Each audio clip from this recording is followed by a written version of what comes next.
Ito na mga idol, pag-usapan natin ang gilas at ang nakalaban ni Cuadro Alas Casimero na si Pilipos ni Tumbua. So matapos nga pong malasap ng Gilas Pilipinas ang talo kontra sa Angola, ay muling natalo ang Gilas kontra sa Italy. Dahilan upang lumagapak tayo sa record na walang panalo, may 3 talo, at dahil sa 3 talo ng Gilas mga idol, ay wala na nga po tayong pag-asa pang umabante sa mga susunod na rounds. Bagamat kitang-kita natin sa Gilas na porsigido talaga silang manalo mga idol, at talagang ginagawa nilang lahat para manalo sa laban. Lalong-lalo na si Jordan Clarkson. Talagang napakatibay ang ipinakita sa laro. Dahil nga po sa ipinakita ni Jordan Clarkson, hindi maiwasang mag-comment ang ating mga legend na sila Willie Miller at iba pa.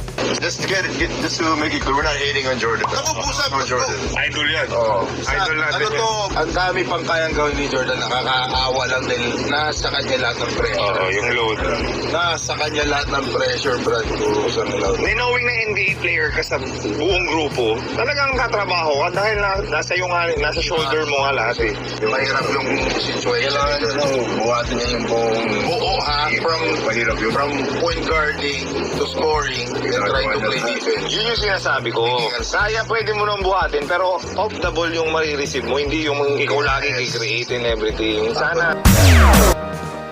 So yan ang ating usapang Gilas mga idol. Dito naman tayo sa usapang boxing. Dating nakasagupa ni Cuadro Alas, Janariel Casimero na si Pilipos ni Tumbua. Nasa live nga po ito kanina ni Kuya Lod sa Kalam mga idol. At natanong itong si Pilipos kung ano ang kanyang prediction sa bakbakang Casimero versus Ogoni sa darating na October.